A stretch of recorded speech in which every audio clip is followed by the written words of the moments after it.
ఇటీవల నిర్వహించిన పరిశోధనల్లో మార్కెట్లో లభిస్తున్న కందిపప్పులో కేసరి పప్పును కలుపుతున్నట్లు గుర్తించారు.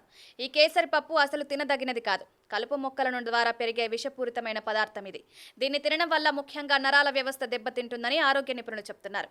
దీన్ని ఎక్కువగా తింటే కాళ్ళు, చేతులు నెమ్మదిగా పనిచేయకపోవడం, నడవలేకపోవడం లాంటి సమస్యలు వస్తాయి. దీన్ని లాథరిజం అని అంటారు. దీని ప్రభావం శాశ్వతంగా ఉండే ప్రమాదం ఉంది. అంతేకాక వ్యాపారులు ఈ కల్తీని గుర్తించకుండా ఉండేందుకు టాట్రాజిన్ అనే రసాయనాన్ని ఉపయోగిస్తున్నారు. ఇది ఒక రకమైన ఆహార రంగు పదార్థం. దీనివల్ల క్యాన్సర్ ముప్పు పెరుగుతుంది. దీన్ని ఎక్కువగా తీసుకుంటే శరీరంలో హార్మోన్ల అసమతుల్యత ఏర్పడుతుంది. దీని ప్రభావం దీర్ఘకాలిక ఆరోగ్య సమస్యలకు దారితీసే ప్రమాదం ఉంది. కేసరి పప్పు కందిపప్పును పోలి ఉంటుంది.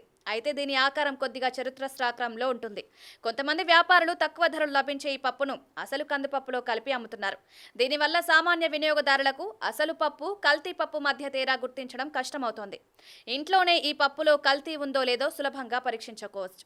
దానికోసం 10 గ్రాముల పప్పులో 25 మిల్లీలీటర్ల నీరు పోసి 5 మిల్లీలీటర్ల హైడ్రోక్లోరిక్ ఆమ్లం వేసి చిన్న మంటపై వేడి చేయాలి.